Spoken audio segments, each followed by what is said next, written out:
All right, there we go. So we're live.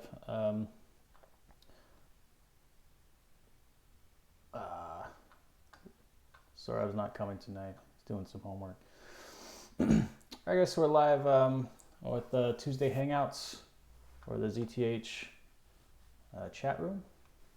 So we're going to be going over a few things tonight and see if we can get some stuff out for you guys this week. Talk about some of the stuff we've been trading and anything else that we might be looking at for the week. Not too long tonight, maybe just half an hour or so. Depends on how it goes. But got a few of the guys in here tonight, so we'll see what they want to talk about. All right, so first off, we'll go over the disclaimer. So we're not certified financial professionals. So anything that we say on here is just between guys talking about stocks. So trade at your own risk and know the risks when you trade. Don't trade with any capital that you can't afford to lose, and yada yada yada. So let's get into it. All right, so tonight we're talking with one of our members, Hydro, and BBR is in the chat as well. And we'll just see what these guys want to talk about. So Hydro, so you were talking about some of the stuff that you're going through with your trading lately, and now you're still just paper trading, right? Or you? Today was like today I was trying to do like a real account trade to see if because I was feeling pretty confident with the 1, 2, 3 strat, and it definitely worked. It definitely worked. It's just I did, the execution was crap.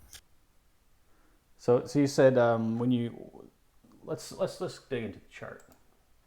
Yeah, like I know the exact spot where it happened. All right, cool. Let's dig into the chart. So you're on spot. How was your execution shit? Because normally, well, what happened was I'll hold on. Let's for the viewer, I will identify where exactly it was. You're on a 1 minute, yeah. Okay, so all right. Hopefully, I might not have the. What the fuck is it for? What ticker? Spy. Spy's been a motherfucker, dude. Yeah. Okay, so it was at. It was at. I have to redraw that crazy parabolic move to figure out where it was.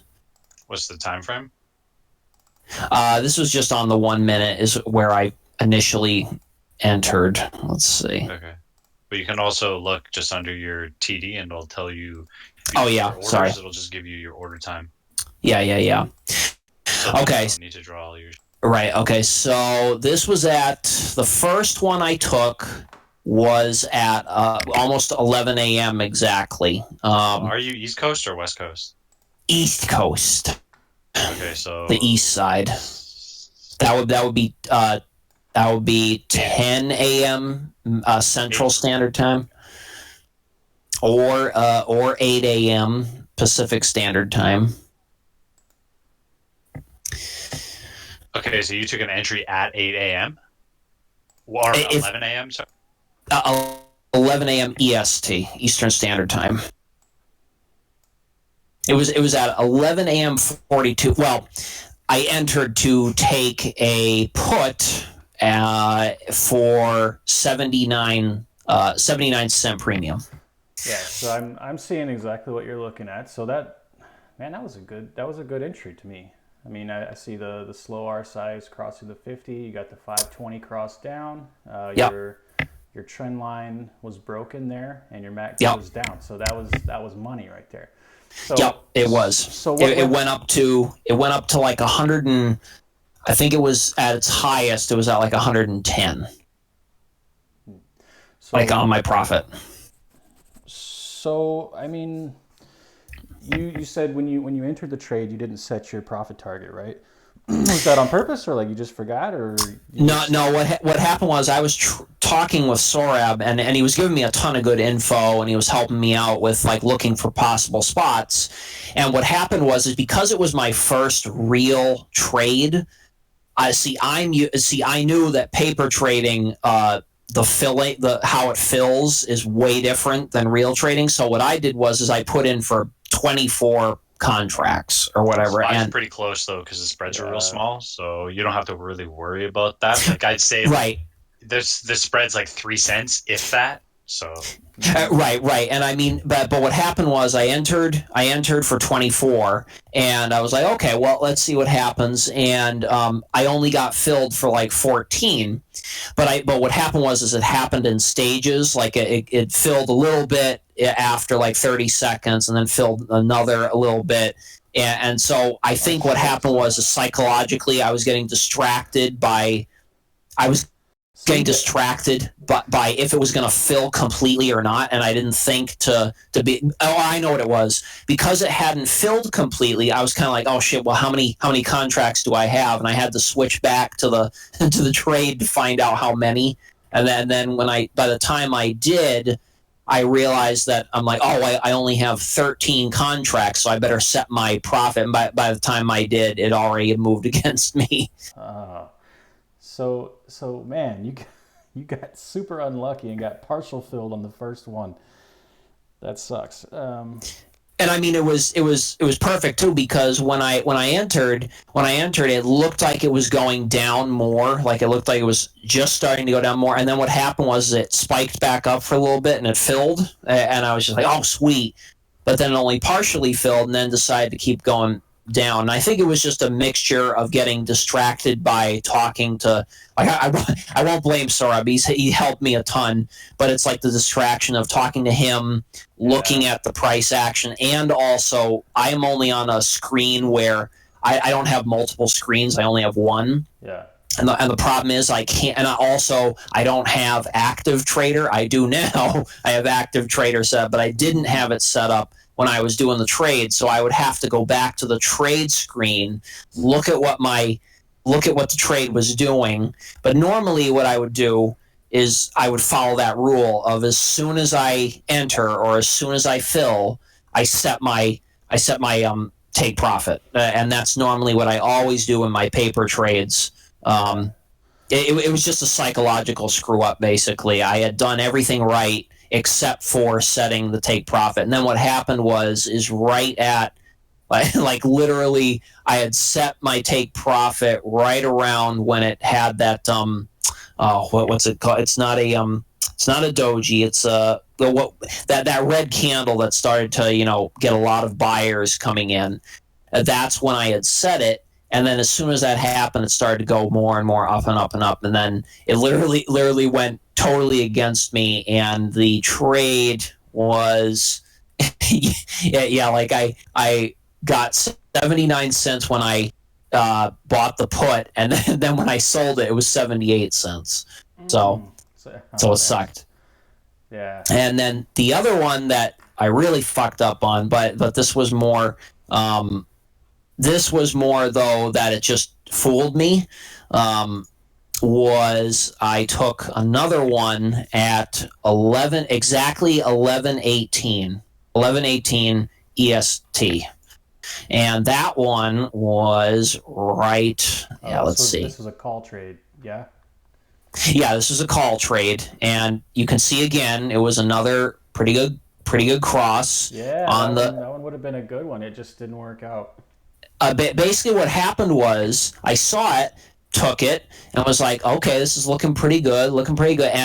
And see, the problem was I was looking for at least like, I could have been okay with a 4-cent move on the option, but what happened here is it only did 2 cents at maximum. And I was like, well, 2 cents isn't really worth it, because I'm in at 24 contracts, so it literally, by the time I would sell it, it would be break even. So I waited, but I shouldn't have done that, because when it was starting to get these very, very weak-looking green candles, that's when I should have gotten out, but I didn't.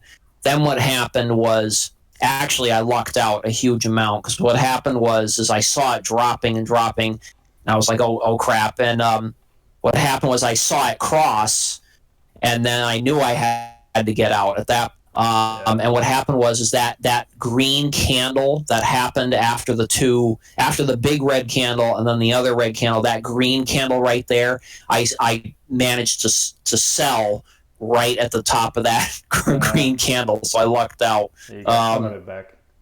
I got some of it back, but at the end of the day, it was $109 loss for profit loss. But then, because of all the fees, the actual loss was more like 155. So, on 25 contracts, I thought like I still pay commissions because I'm in Canada. We don't have that, but you shouldn't. No, there is. There's like it's like 65 cents per contract, I think, both ways. And remember, I took 13 came in as the first trade, and then 24. So that was 37. That was 37 contracts total. One thing that might help you is so you took 13, then 24 contract.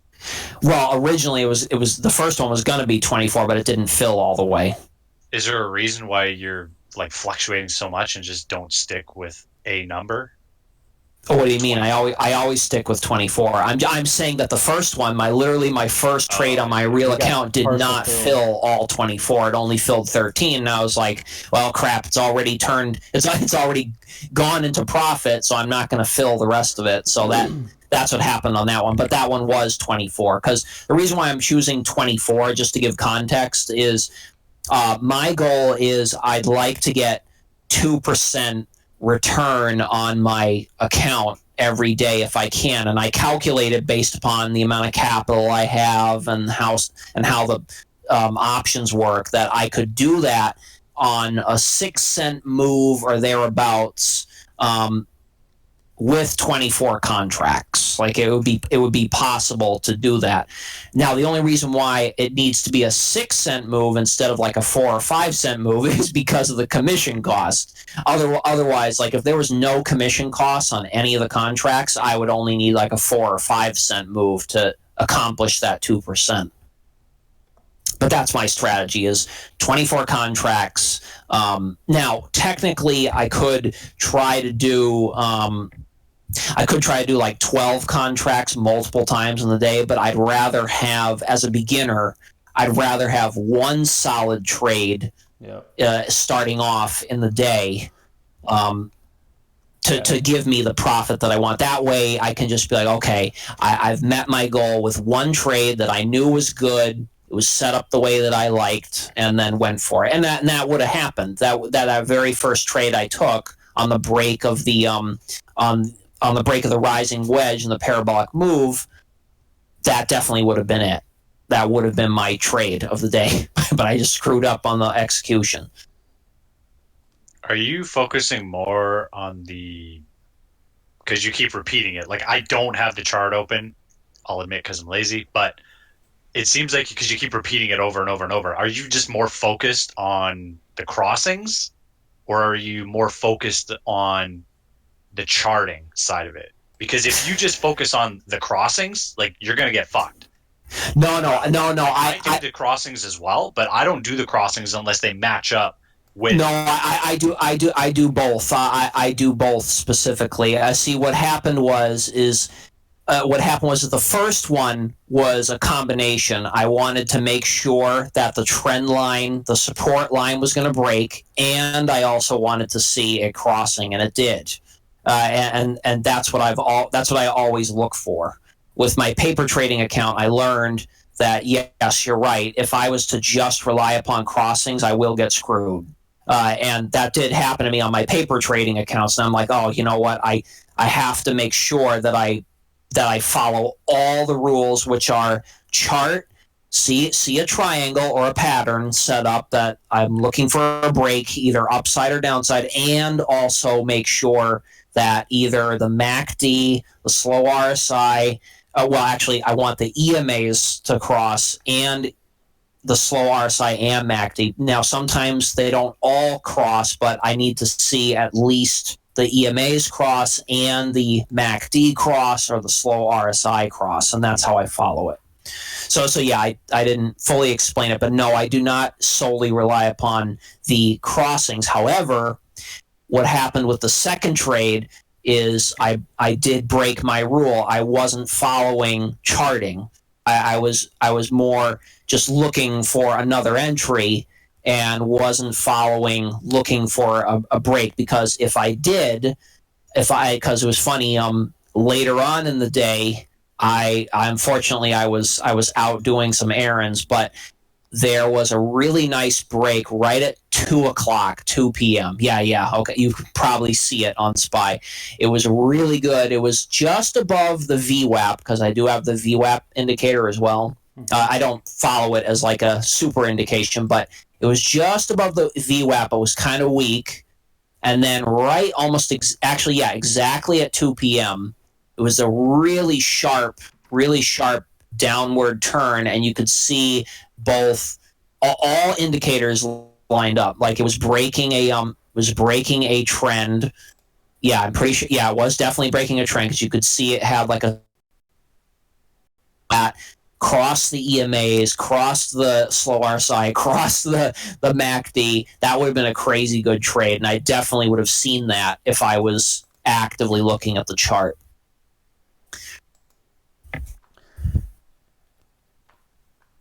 Yeah, so I don't know if you have this stream pulled up, but I'm looking at exactly what you're talking about, and yeah, that would have been a really nice one.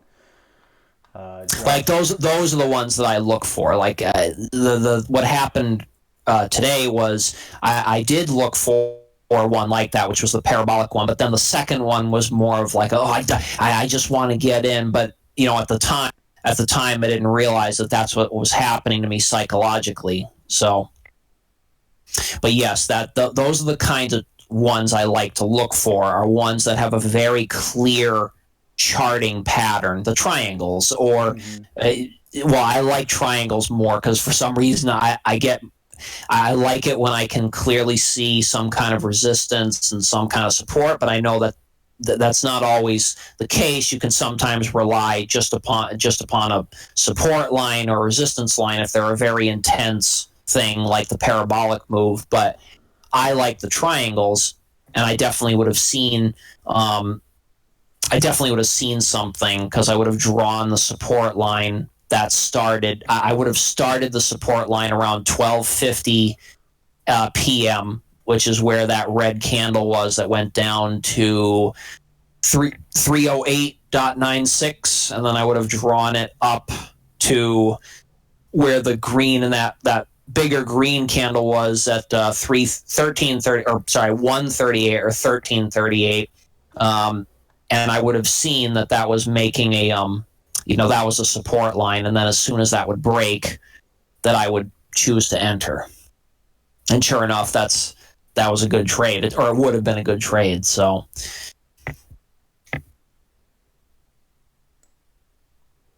yeah, one thing I want to say about that second trade, I've noticed this a lot, and I more and more I'm starting to realize this, but can you post the chart on that second trade? Like, I'm trying to bring up, like, you're saying, like, 8 o'clock. Here, let me pull it. Or 8, 9, 10, 11 Eastern, sorry. So I'm looking at my chart with extended hours on. Yeah, mine's on extended hours as well. At 8, and I wouldn't even touch 8 o'clock, like, at all. Well, I don't know if there's something messed up with my chart versus what you're looking at. So if you want to put your chart entry, then I can just take a look and see. Here, on like 1 and 2. Okay. And like you're talking about like a 6-cent move on SPY, dude. It's pretty aggressive. It's a lot, yeah. That's a lot, dude. Like you're looking for some big dips, and a lot of the time, you're only going to get that 2-cent uptrend or uptick or downtick or whatever you're looking for. Sometimes 3. Like if you look at any of the Captain Zero posts that he does of his trades, some of his trades are like he's holding for like 20 plus minutes, not a few. So you got to be prepared if you're looking for that type of move. And he's only taking 4-cent rips. Right. I actually spoke with Captain a lot about this, and pretty much what we concluded is his amount of capital that he plays with is much higher than the capital that I have, and so 4-cent moves for him are worth it. But for me, like 4 cent moves, like they could be. Well, actually, I shouldn't say that. 4 cent moves can work if my goal is 1% gain on my account every day. Yeah. Then 4 cent moves would work, and it'd be fine. I mean, if that's the case, I mean, maybe SPY's not really the vehicle, because I mean, you can trade something like Roku. I've been trading Roku every day on a Roku I like, on a but 15. I would like to trade it. I'm trading a $1,500 account and making like $100-$200 a day trading Roku. Wow, And That's like 10%. dude, I've been fucking killing it trading Roku. I mean, so but it must have a totally different type of option setup, though. I'm guessing, right? It has a totally different way of how the prices move and everything. it moves a lot smoother. I mean, when you get a signal, it's going to run for a little ways. I mean, you can get 10-20 cents, pretty easily with that one. Right. That's why I've been. Especially right off the open. I mean, and I probably don't have to take as many contracts. Exactly, man. I've been taking like 1 to 3 contracts. So I'm spending. I mean, I'm risking like $300-$400 to make $100, to $200. So it's that's more worth it to me. And Roku always goes nuts almost every day. you know. What's the spread on it like, Charslinger? Man, I don't even fucking know. I mean, I'm trading with limits. Cents. I'm trading with limits. By the way, what's up, guys? What's up? Are you? Okay. Hey, Sir Ab. I mean, I'm trading with limit orders, so I mean, I don't really care about the spread that much. If the volume's good enough, you can get in with limit.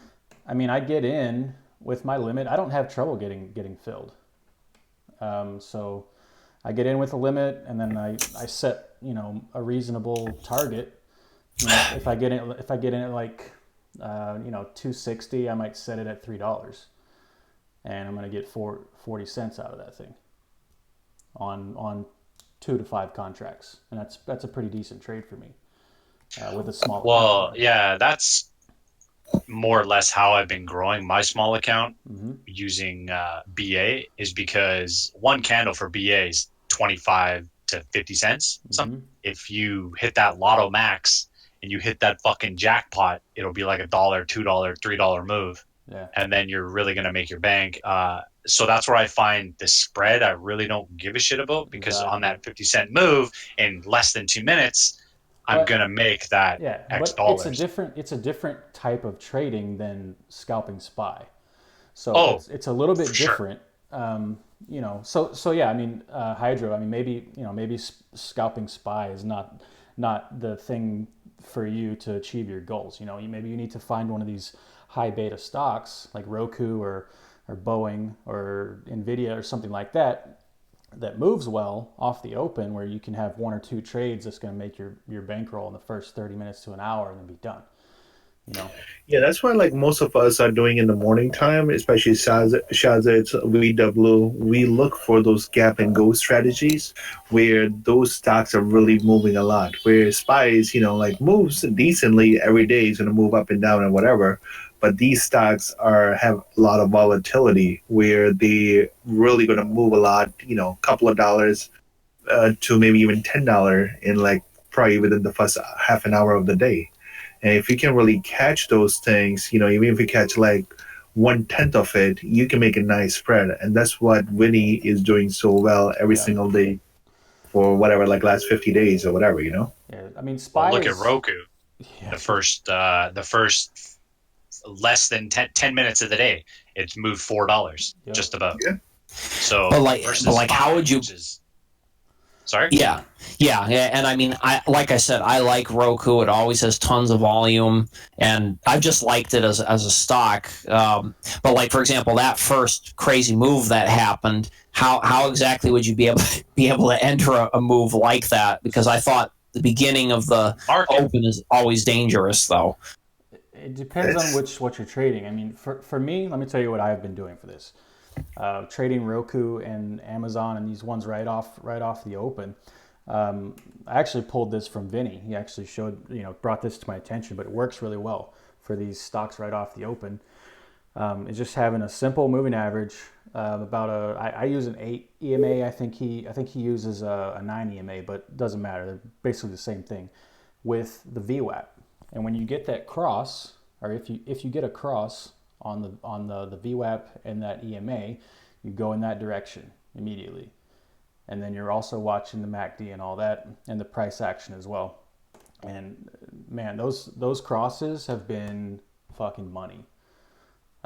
Yeah, like I can definitely see it on even with the 5 EMA and the 20 EMA. Yep. They clearly cross right at the open, and then Roku shoots up past the VWAP, and then it just goes nuts after Exactly, that. man. And then that's what I'm saying. So if you watch those crosses with the MAs and the VWAP, you know, you can take those right off the open. You can make 20 to 40, maybe even 60 to a dollar, just riding that initial momentum, because with those type of stocks, they have so much volume that once they get going in one direction, the momentum's going to carry them for a while, enough for you to make your little nut and get out.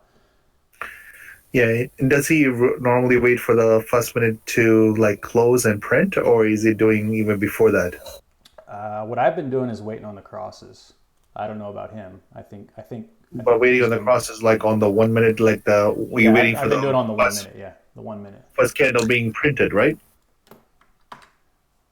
Or are you doing it It's not going to before the cross candle's right printing? on the first one usually. I mean, Yeah, right on the opens, big ticket. And I mean, Like just looking at Roku, that first minute candle, it's all. goes nuts. Yeah.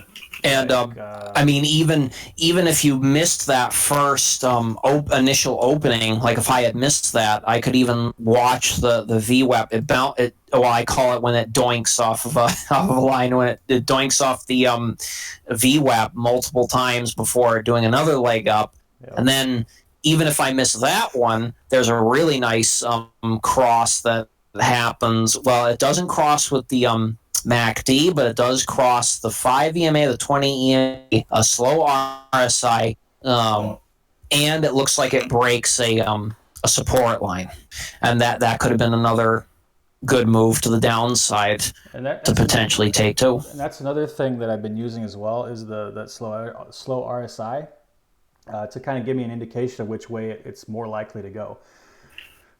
So like if it's really oversold going into the open, I'm thinking, it's probably pretty likely that it's gonna go to the upside.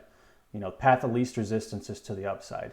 And then when I get that confirmation of the cross, then I'm all in. I'm jumping in. I'm riding the wave for my profit. Once I get to, where I'm comfortable of it, my profit zone is good enough, and I take my money and get out. Look for the next one. And actually, I left a lot of money on the table this morning with Roku. I think I only took it from like 131.50 to like 132 or something like that, and then it shot up to like almost damn near 34.50. I mean, I could have made probably $500 to $600 off of like 2 or 3 contracts, just off that first move. But I took it off pretty early. But yeah, so that's that's what I've been doing lately with my little small cash account, and it's been working really nicely.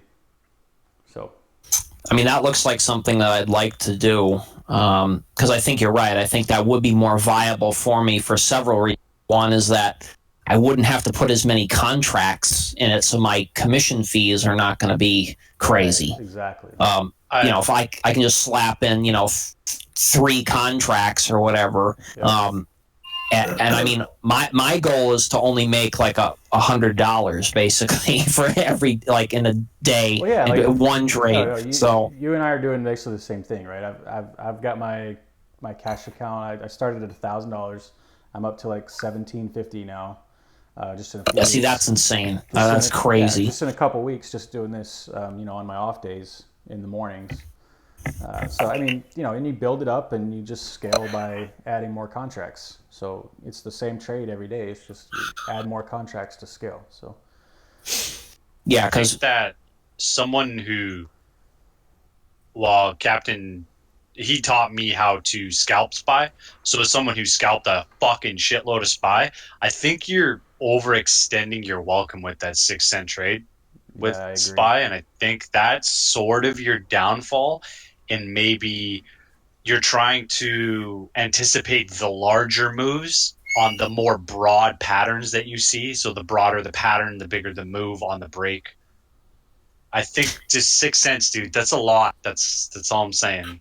Yeah, a lot of time you may only want to go for 4 or 5 cent, but the bigger thing is even rather than you can try to go for 6. That's not a problem. But if you're seeing that it's having trouble getting there, you should exit soon. You should take the profit. Yeah. Because the more you're gonna do it, the more you're gonna be able to make the returns. And personally, when most of us get into the SPY and everything, we also don't mind losing money sometimes, but we want to minimize our risks and get out at either break even or try to lose only a couple of cents. We don't want to lose like 10 cents or whatever, because if we seeing that, all right, we are up like 4 cents and we're trying to get to like 5 or 6 and it's not getting there, well, it's time to get out at 3-4 cents profit. And that's why I told you, like, using the ladder is really good.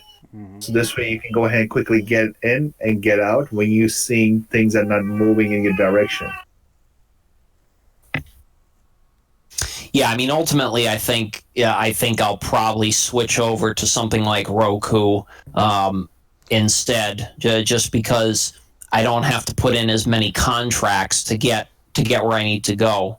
Because, like I said, a 4-cent move, based upon my strategy and what I'm trying to do, a 4-cent move would only really net me about like $50 from like 20 contracts. So it's and it's not really. I would really suggest you to do. And a lot of traders, especially the new traders, and when they're going from paper account to real account, or in general, I don't want to say greed, but like, all of a sudden, everybody just comes and they want to hit a home run. They definitely want to go big and make a quick money. It's better, like you're transitioning from paper account to a real account. There's really no need for you to go, like I think I heard you like saying like over 20 contract or whatever. There's no need for you to go 20 contract. Well, he's trying to make a certain amount, which I think is smart. He's know, got a but trade what I'm saying plan is- with that, so I don't think there's anything wrong with that. Yeah. Well, here's the context I'm just trying to add is that amount that even though that seems like a lot of contracts, that's actually like my risk tolerance is like, in other words, it's not like I'm going like, oh yeah, I only got like $200 and I'm gonna get a $50 return. No, like my account is pretty big, like at least relative to what I'm trying to get. Basically, I'm trying to get 2% or 1% added onto my account from those trades. That like a $50 profit is 1% of my account, of my total account, basically. Yeah. All right, then you're good in that sense, because I know like a lot of the young traders are like like they going all in, and The Wall Street bettors. Yeah. Oh my God! I saw Ross made 50,000 on one trade. I can do it too. It's like, dude, relax. I saw Chad. Is fucking stupid. I saw Chad 426.9. He made 220,000. Man, he's got a Toyota Civic now with a spoiler. Fucking yeah. Yeah, all these Instagrams and gold everything. Corvette, man. Didn't I send you the gold Mercedes Transit van? Hell yeah. Get that going. Yeah, I mean, but yeah, you're right, because I'm not trying to swing for fences and stuff. I'm not going into rehab like Ross Cameron is from Warrior Trading. but like I made sure that, like, for example, today I lucked out. Like, the market kind of said, okay, Hydro, we'll slap you on the wrist for that second trade. We were going to screw you, but you'll just lose, what you were willing to risk, which my risk was about $100. I mean, look, That was good though. Like, you got because out today, when you were supposed because I to. remember I was there with you, so I know like that your entries were spot on. So there was nothing wrong with your entry. Yeah, I suppose the only thing is like you get into a habit where I'm just like, oh, I've been paper trading SPY, and you get into this mindset of just like, oh, well, if I try to trade Roku, what if my strategy that really works with my entries and stuff on SPY doesn't work with Roku, and behaves totally differently. But based upon what I'm Well, it may. looking at and the levels and everything and the Everything works the patterns, same way, man. right? It's one of those psychological. I think that's partially due to that trade paralysis that I used to have. But that I don't have as much, but I think part of that is like the residual effect of that. Like I'm so used to one particular type of chart or type of a spy that I'm just like, oh well, if I go to anything else, that might be scary and it might not follow the exact same rules that are universal. But it's well, it might not, man. And honestly, you should probably get like maybe 2 or 3 different ones. Boeing is a good one. BBR trades a lot. I don't know what a few other ones, maybe like Nvidia or Netflix, even Amazon as well. I know the ones I like are I do like Roku, and I only like AMD and Nvidia just because I love the fanboy battles between them. That it's literally the only. AMD is a tough one because AMD. Well, AMD I think is much. pretty heavily manipulated from what I heard, but it's kind of hard to day trade that one because it doesn't move that much. So you want something that has a wide range, where you can make Nvidia sometimes doesn't move a whole lot depending on what happens. Yeah. Like the only ones that I ever see go cuckoo are Roku, Tesla. Right, Tesla's another good one. Yep, I actually traded Tesla today. Yeah, but Tesla I don't trust because Tesla I know it moves a lot based upon like any kind of Elon Musk tweet, right, and stuff like that. It goes kind of crazy. It's better now since the SEC kind of cracked down on him. He doesn't. he's not doing anything anymore. So it's a little easier to trade now. But, yeah, I like Tesla. I like Roku. Yeah, anything that's. I mean, it makes sense if you're trying to do very like I guess like you said when a stock is more volatile every day and you're trying to do day trades, you don't want a stock like Nintendo is horrible for. I don't even know how anyone can even trade that piece of crap. Even though I love Nintendo, but it has terrible. It's like terrible for day trading. It does no moves at all. Right. And also I learned, which just as a side thing that I thought was funny, is when I signed up for Robinhood initially, and when I signed up for Webull, I noticed that the stocks they give you, like the free stocks, are the ones that never do any movement, like Sirius XM or so I'm just like, oh, that's why they give you those stocks. So, I would say Roku, Tesla, Boeing, like BA, Mr. Bag, be careful. Yeah, I mean, BA, I'm not. I mean, BA, I'm not too. I don't really feel comfortable with BA yet at my level. I'd rather go with one like Roku because the nice part is, like you said, you only have to put in like 3 contracts. Yeah, I mean, honestly, for me, at the level that my account is now, which is about $1,500 to $1,700. A good level for me that I feel comfortable at is around $200 to $500 per contract. So in that $2 to $5 range is pretty good for me. Because I can stack those contracts when I start to scale, and they have room to move as well. And now I will trade Amazon later in the week. Because it always follows that pattern, like you were talking about. Like at the end of the week, it always seems to. Is it because what was it you said that it would do, Amazon? Like at the end of the week. Well, the thing with Amazon is that the premiums are retarded on Amazon. So you can't even trade it in the first part of the week because it's so fucking expensive. I mean, at the money, it'll be like $3,500 a contract. Like, it's ridiculous. But it's crazy. When you get to like Thursday, Friday, it's only maybe $1,200 at the money. Yeah. You go to Friday, it's $600 at the money. So you can go a few, like. Well, look, it's $10, November 22nd. Yeah, option tree. It's fucking like $20. well, yeah. I mean, you go, on the weekly, you go, on Friday, you go 10 strikes or $10 out, and you're looking at maybe, $500. So, but on Fridays, you can get really big moves in the option premium, just because the gamma is so freaking high on Fridays because it's on expiration day. You can make like really really nice returns for your normal risk. You can do 2x if you want to hold. You can do 10x depending on how it moves that day.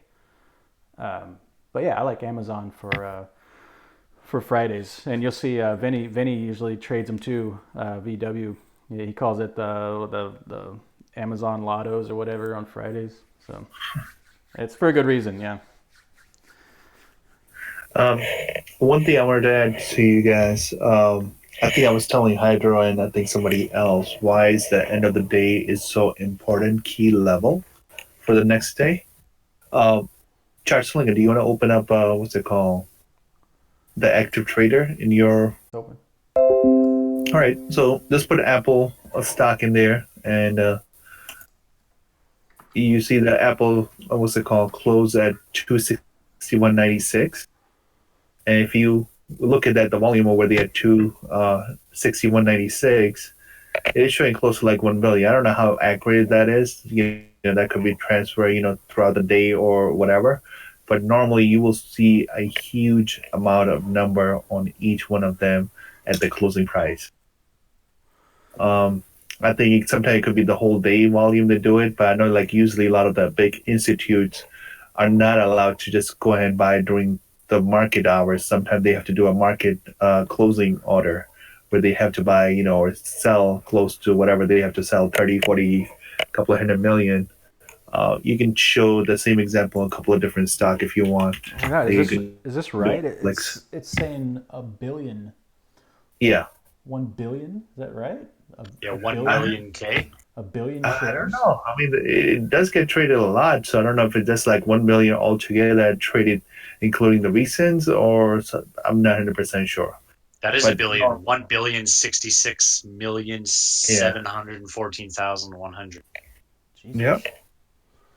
So let me see AMD is showing. So some of the stock, So look at AMD also. AMD is showing 1.8 billion at that level. Holy fucking nutsack! So, so it kind of shows you why those levels are important. And anything over that level the next day is bullish. Anything below that level is bearish, because there was a huge volume traded. Even if these numbers are not accurate, which it should be somewhat accurate because it's pointing out. But even if they're not accurate, I know there's still millions of contracts traded at the closing. I don't think that's right, man. There's no way AMD did 1.8 billion. It may not. It may not. I think sometimes it may be taking the whole day volume and dumping it at the end of the day. I think that's more likely. Even one day. I mean, there's no way. If you look at, let me add. I don't know, but you're drifting away from the main point. Am I? I'm gonna prove you wrong. Just wait. Yeah. Well, I mean, like I would think you would. E level. Yeah. And you can see, and when it breaks, usually there's an entry and an exit at that level from the previous day if you want to play. Those are definitely important, and that's why we created that script, because we noticed that the previous day high low close are very important. And I'm going to send you a link. You can also open that, and that will give you another indication why it's important. Hold on. My computer's slow. You still haven't got your new one set up, man? I still haven't. You need an assistant. I do. Oh, fuck. Well, I'll be back in a few minutes. Oh, fuck. It's either got to be the wife or family. Probably family, yeah. That's the only way you go, oh, fuck. All right, guys. Well, we're bumping up against an hour. Unless you guys have anything else you want to talk about.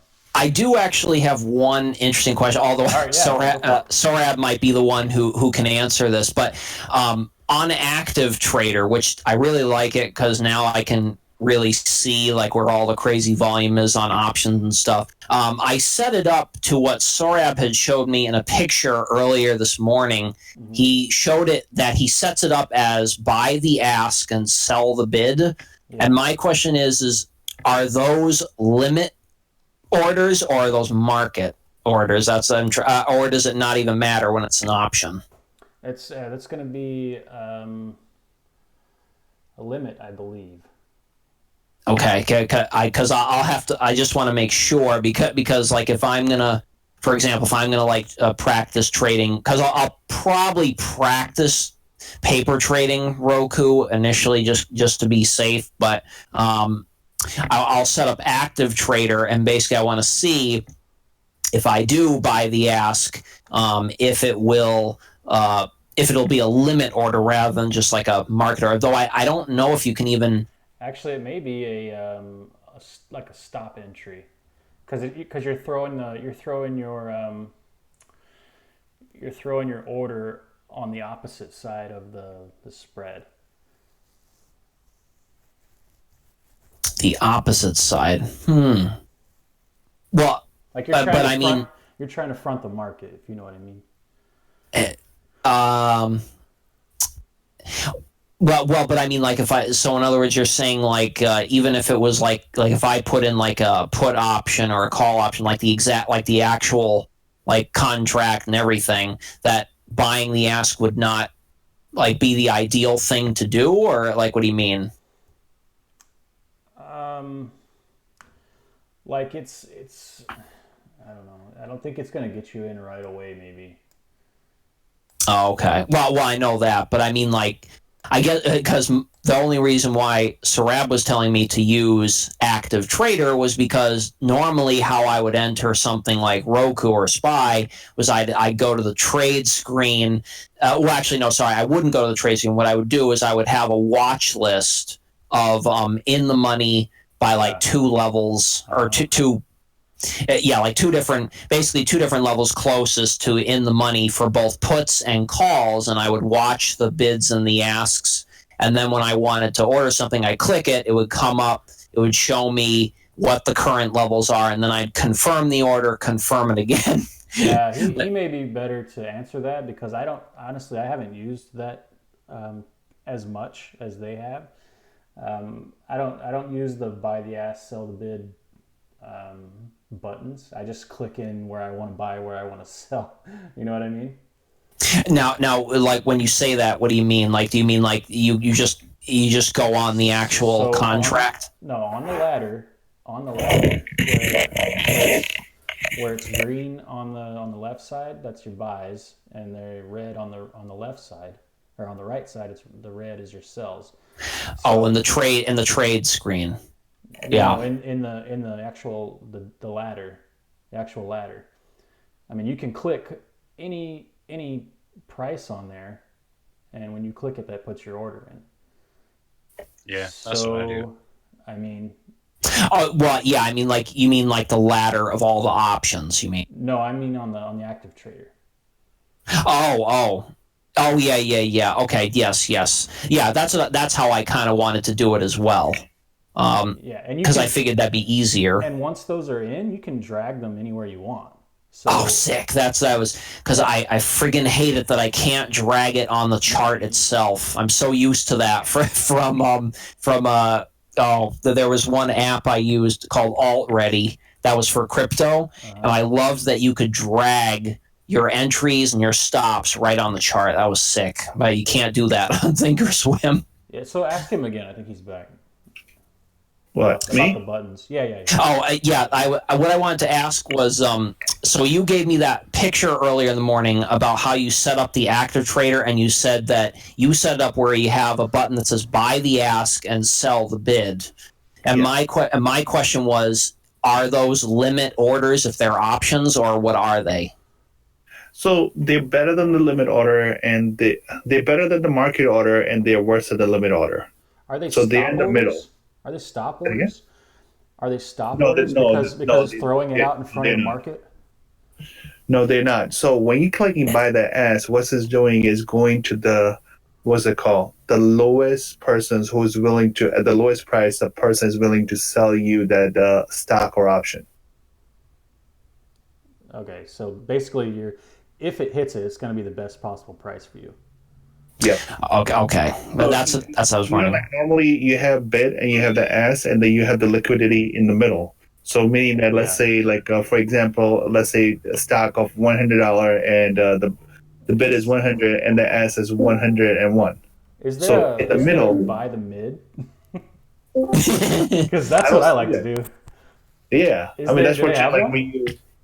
I don't think so, but when you're putting a limit order and when you're clicking there, that's what I tend to go for it. But if you want to get in quickly on a stock, the best thing is to buy the ask, because that will go to the lowest person willing to sell you that at that price. But the problem is you can't use it, or it's probably harder to use that to get out because you may not get filled. Yes, that's why you gotta like sell the bid. So then you go into the highest person who's looking to buy. So you gotta sell it at the bid. But you may not get filled because it's the farthest away, right? No, you go into the, so on your active trader, you're seeing the bid, and you selling to the highest bidder. You actually clicking where the bid is. Yeah, I get what you're saying. Like it's kind of like the inverse of buy the ask. Like in other words, with buy the ask, you're trying to get the best absolute price you can enter in that's currently being that a person's willing to sell it for. Whereas selling the bid is kind of saying I'm willing to sell it for what everybody what the not what the ask is, but what the bid is. So it should get filled faster technically. Yep, this is good to get in and out. Yeah. And a lot of time you may still not get filled. Right. If the stock is moving too quickly, so you may have to cancel and re-click on that button. But like I said, you can always drag those orders right on the ladder. Right.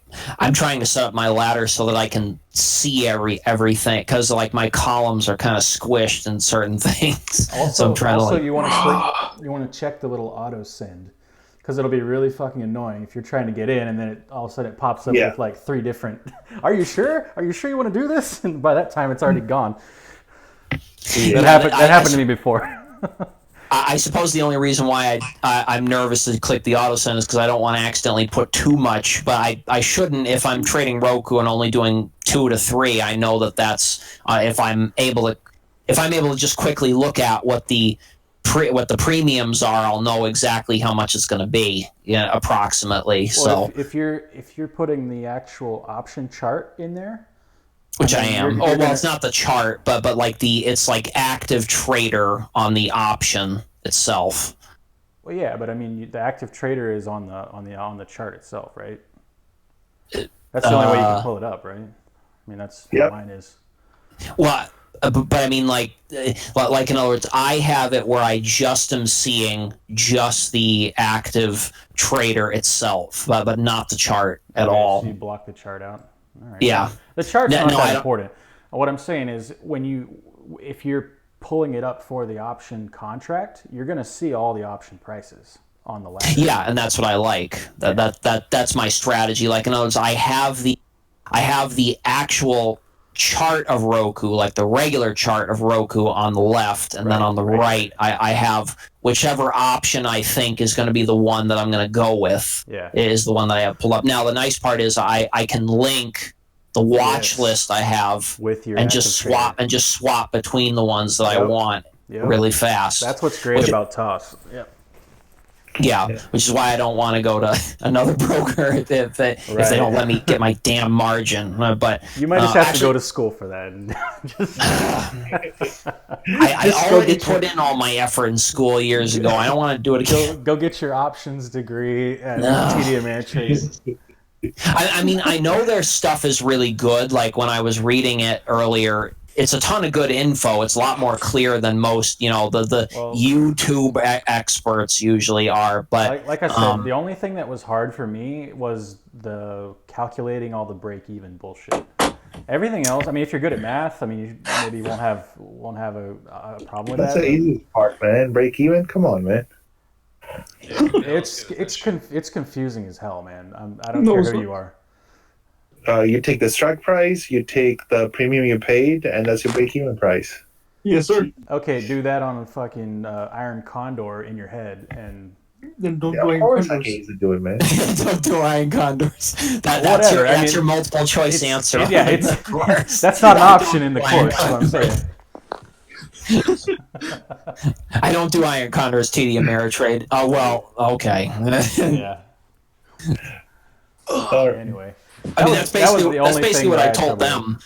That's basically what I told them. I'm just like, I'm not gonna. I don't care to do all these crazy wacky strategies on the options. I just want to trade friggin' futures, and they're just like, well, you gotta know how to trade those options, advanced things. All right, whatever. So I'm gonna see what they say though. I mean, if I have to take the course, it's whatever. It's a pain in the ass because it's like every section is like 30 question quizzes. I'm like, what? you have to pass them all with like a 75 or 80%, some shit like that.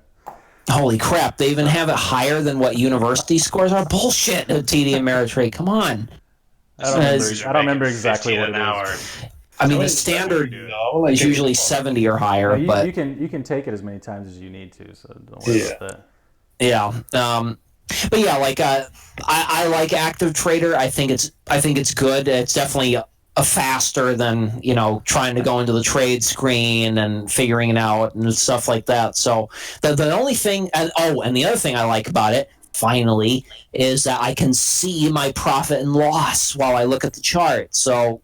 Because I hated that earlier today, I had to swap between the trade screen in order to see my profit because it wouldn't show it. Yeah. By the way, I have a study actually that you can put on your chart if you want. Like you can put it on your regular stock chart. It's a lower study that'll show you your P&L. Like that's pretty sick. Your account P&L, yeah, in real time. It's pretty nice. I like it. I just like that the Active Trader also tells you, like it says, what your P&L is for the open, what it is for the day. All that's pretty cool. I like all that stuff. So this is all good for me because I was thinking about the other day. I'm like, wait a second. I'm like, how is I'm like, how is ChartSlinger making so many good trades on Roku with so few contracts? and I was just like, wait a second. I'm like, he just made. Wait a minute. I was like, he made $100 with only 2 or 3 contracts. Yeah, So, yeah, and I'm just like, and I know he doesn't go YOLO with the prices. So, I mean, if you look at the one, His middle name is YOLO. that makes it so it's better Chart than my YOLO Slinger. It's better than my alternate identity, Dr. Top Tick. Dr. Top Tick. Yeah. Truth, yeah. Yeah, dude. I got in. What was it last summer? Yeah. I got in a bad I was just losing like everything I tried to go into. I was losing. Oh, I remember that actually. Losing, you kept losing, posting $300 losses. Yeah, dude. I had I think I had one day where I lost like $1,400 in one fucking day, and I was just like so fed up. So I changed my name on the Discord to Dr. Top Tick. Just like, fuck me, man. Like I could not win. That was a tough time, but we're out of that finally. I mean, that's good when you break it. I mean, man. God, it was terrible. Yeah, I mean, pretty much. Getting laid. It was a time when I remember when it was January is what it was when we had that big dip, the big crash from October, and I was making a lot of money, and then they had that V bottom, and it was just going up, and I was just trying to short it because I just knew it was gonna roll back over and go lower, and I just got fucked every damn day. Every day. Sounds like some Wall Street bet shit. No, I mean, I wasn't like going in crazy size. It was normal size. I just lost every If I fucking see time. Dr. Top poster on Wall Street Bets, I knew who it is. Yeah. I mean, it Yeah. reminds me of what I was like in crypto for me. Because see, when I got into Bitcoin, I was going on BitMEX first, and I hate that piece of shit website. Shitmex is what I call it. And then I went on to Deribit, and I was doing leverage stuff. So a lot of my trades would be 100x leverage and stuff, and I wouldn't lose huge amounts. I would just keep constantly getting small annoying losses, and eventually the small annoying losses added up to a huge amount. So I mean, what was fucked up about it is, I was trying to short at times where it was a decent entry, but what I didn't realize was that what was going on in the broader market is these guys were just like loading up on stocks because they were getting liquidity from the Federal Reserve or whatever. So, I mean, these guys just Yeah. loading up. I mean, and you can see it in the chart now, looking back. I mean, they were just buying fucking every dip. So every time, you get the MACD cross or whatever, they were just loading up on the dip, and it would blow me out every time. So, whatever. I mean, the nice part is all the trades that have gone poorly for me have all been ones I know I could have either avoided or done better, rather than just one that was just flat out wrong. Which is good, because back during Bitcoin and shit, which is a horrible starting point for anybody who trades. I will make a note of that. It's this time, like when I see the mistakes I've made, which I haven't made too many mistakes with the trades on paper trading and real account. I mean, today was literally my first real account trades, and one was just didn't set my profit take properly, and the other one was more, it was just not me properly doing a charting on top of following the 1, 2, 3. But both were totally avoidable mistakes, as opposed to being totally wrong. I'd rather make avoidable mistakes rather than being totally wrong on like a confirmation. Yeah. Because then I know because if I get that wrong, then I know my strategy's not working right. And then that's the most important thing, is you got to make sure your strategy works consistently. I gotta run, but one thing I wanted to show to you guys before I leave. Chat Slinger, you want to open up that link? I posted in there. Yeah. Let's see.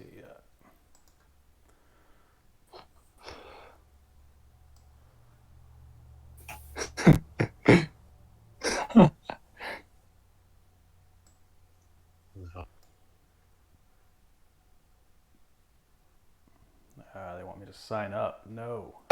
Oh, yeah. Here we go. All right. All right. So we're looking right here at the imbalances. Yeah, click. Yeah. So main thing is, like, if you click buy notional, that will show you, like, from top to bottom and everything. If you want to double click that, Where? it will show you. Oh, there we go. Found it. Yeah. It will show you all the order that need to be executed by the big funds at the closing. Exactly what the imbalance were, and that's being traded at the market of order of closing or something. I forgot, MOC. And what that is, like, whatever the price is going to be, they have to buy that much amount of it, that many shares or whatever it is. And the same is true for the sell side. So a lot of time you can see exactly why, the end of the day closing is important, because you have the big institutional buying and selling all those things. And this kind of list usually get published around 350. So there used to be a big opportunity before where you could actually use scalp at a couple of cents, or, create an arbitrage, which nowadays doesn't really exist that much. But, sometimes they might be. But the good thing is just, like, at least somebody's buying X amount of stocks and somebody else is selling X amount of stocks at the end of the day. If only you could figure something out with this stuff to where you could do things overnight, man. There might be stuff I just haven't. There might be, but I just have not figured that out yet. Yeah, That's, I mean, if you could catch one that's going to gap based on something like this, it'd be great. It might be. I mean, but you have to just go through everything.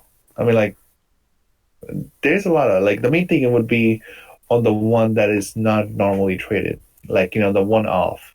That's what you really have to look like. Why is somebody buying 1 million or 5 million of that company's stock, or why is somebody selling 5 million of that company's stock?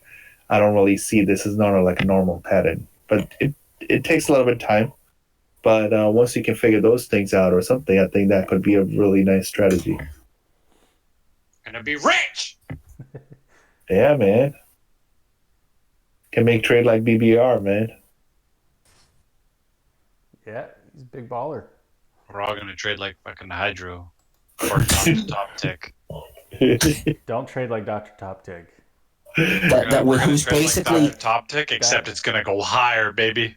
Higher. Dr. Top Tick is basically just Doctor Doom after the Fantastic Four movie failed, and he's trying to trade on the stock market. That's a Doctor. That's Dr. Top Tick. Oh man, I came up with that because every time I would try to buy a breakout or a breakdown, it would go the other way. Because I was just top ticking and bottom ticking everything, man. It's terrible. It's a terrible time. Yeah, I remember that.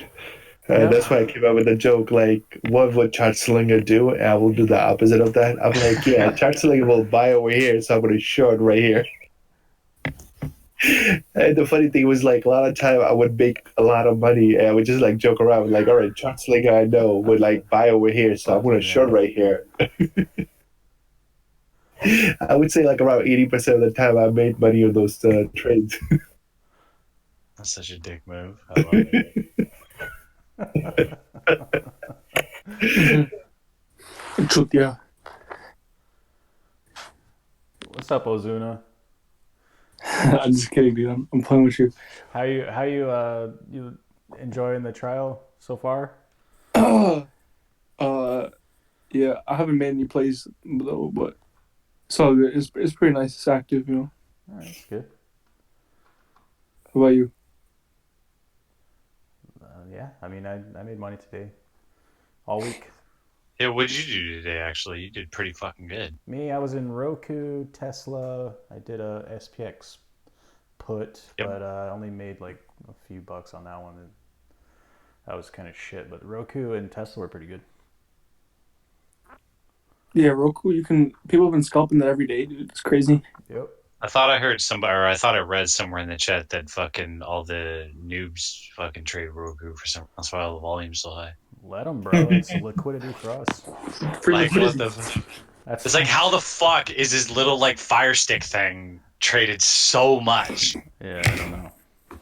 Yeah, I don't care as long as it keeps moving. I don't care. It can go up or down. I don't give a shit, man. I literally think it's because since so many people own Roku, yeah, they're just oh yeah, Roku, and then they just go and find it because it's in everybody's Walmart TV. That's why everybody knows it. So.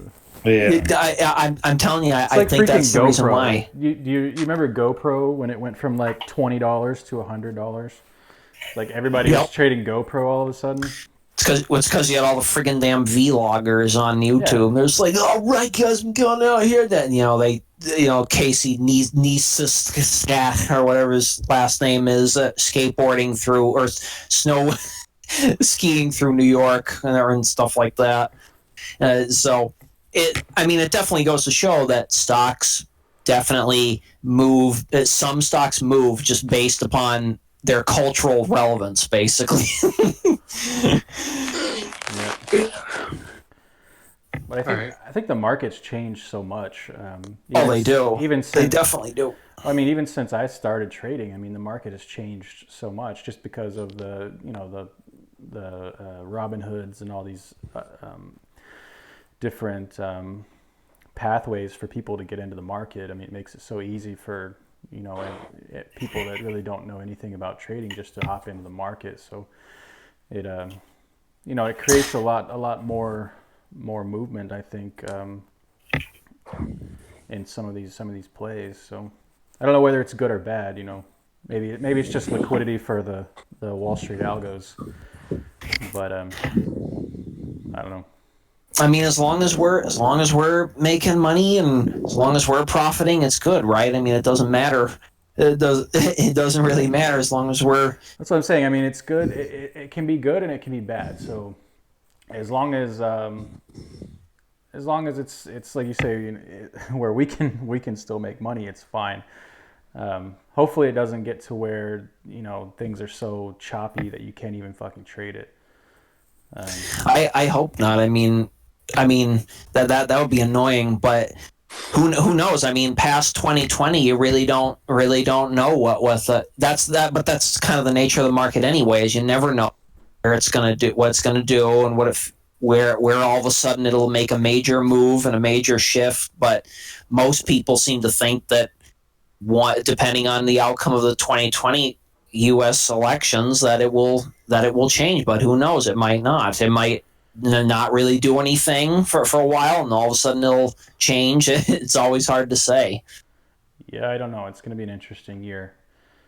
But Get your nest eggs on now, boys. Yeah, no kidding. Right? I'm curious to see how Cloudflare will do when they eventually come to the market. They probably won't do that great, just because nobody really gives a crap about Cloudflare, even though they're used for tons and tons of websites. But I was just curious about that one because it's always interesting to look at what new symbols will come to the market. Yeah, so the IPOs and all that. And Cloudflare is the only interesting one I've seen, as far as I can tell. But it seems like the ones that the ones that trade like crazy are the ones. Mm-hmm. The BYND was pretty interesting. The fake Beyond Meat, yeah. That one was. And I mean, I didn't even know about Beyond Meat for forever, and I still don't really care about them at all. But I'd never heard of it before. It IPO'd, but it was interesting watching that whole thing go down. And I mean, the South Park episode pretty much summarized what exactly it is. It's just goo. It's just artificial goo instead of real meat. But it's the same processed crap. I love how Cartman says this. Same processed crap as everything else. I'm just like, yeah, you're right. It is. I have to go watch that one. I haven't seen that one. The best one of the newest season is the one that one is by far the funniest. So that one is really funny because a lot of their episodes aren't super great, but the Chinese censorship one was really funny because it involves Winnie the Pooh and it's really funny. Dude, I love South Park. Okay, I'm a huge fan, but I don't know. They kind of lost me when they started making all the episodes run together. Like I really liked it where none of the episodes were connected at all. Right. Like they made it more serialized. Yeah. And I agree too. I liked it when it was totally random, but they would make it relevant to the current stuff. Like I was in college when they were at their peak. Like that was when they came out with the episode with the N-word with Randy, which is a amazing episode, probably one of the funniest ones. And that was the season that was amazing. It had Imagination Land and everything. Yep. So. But now they do it more serial, and it's funny too because Randy for a long time was a super popular. Randy's my super favorite. Popular character, and now people hate him because they're focused on him so much. Randy's my favorite. Well, then that's pretty much all That's pretty much all they focused on with Tegrity Farms and the weed farm. Yeah. It's funny though because they changed the intro and. But he goes to China to sell his marijuana. Weed. Oh yeah, I did see that episode. He got locked up and. For trying to get his. He meets Winnie the Pooh, and it's really that one was funny. I love that one. So, yeah, South Park's hilarious, man. I give our Canadian friends shit with their flappy heads. I don't watch a whole lot of different shows, to be honest. But South Park I occasionally watch and. I enjoyed the Primal show, but because I mostly watch animated shows. I usually don't watch live action shows. I tried the Watchmen show, the new one. Didn't like it. It just didn't feel very Watchmen-like. Which is too bad because I love Watchmen. And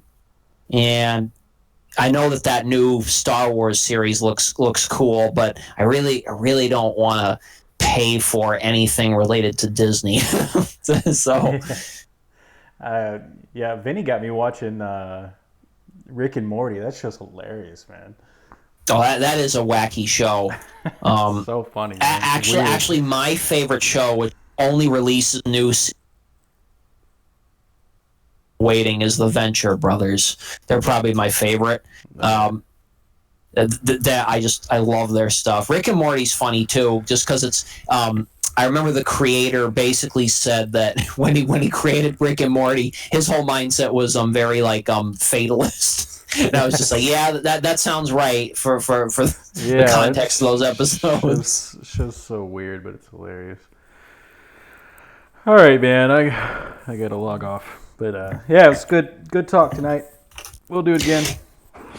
Yeah, I'm definitely going to focus more on. I think I'm going to shift my focus to Roku and pay attention more to that as the stock that I'm going to trade, and then see where it goes. So yeah, start with Roku and find a couple of other ones, and honestly, just follow like Vinny. He's good at finding those ones to trade, and also Shazad is really good about posting ones that have potential to move as well. So just find a couple, like 2, 3, 4, put them in a watch list, and just watch how they move. Roku, like I say, is a pretty easy one to trade right now because the way it's moving. But that may change in the future. I don't know. But for now, it's pretty easy to trade off the open. So that's the one I've been hitting. Nice. All right, cool. Sounds good. All right, man. Well, talk to you later. All right, talk to you later. Bye.